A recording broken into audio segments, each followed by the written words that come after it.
resonance, as we can see here, has 4 sigma bonds to it, right?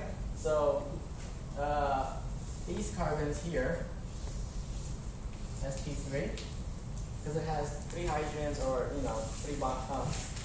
hydrogens and carbon-carbon bond, or some kind of sigma bond, which you count for hybridization. Now, the carbons here, this carbon, and this carbon, they all have 3 sigma bonds to it, right? 1, 2, 3, or here, 1, 2, and then the hydrogen. So these 3 carbons are sp2. This oxygen has 2 lone pairs and a sigma bond.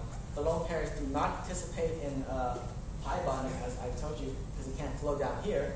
So this oxygen is also sp2. This oxygen, however, it does have two lone pairs and it does have 2 sigma bonds, but one of the lone pairs is participating in a pi bond, in forming a pi bond or resonance, shown by the second structure, which means that this oxygen is sp2 based on this structure, and then the last carbon is sp3 because it has 4 bonds to it and it can't resonate. All right, so between the 3 structures, which would be the major? The first one, right? Because there's no charges on it, and pretty much all these structures have the same number of bonds.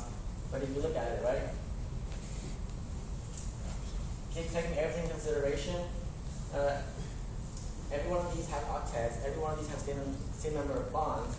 And now you're looking at the charges, right? And this one has no charge at all. By the 4th rule, this will win. By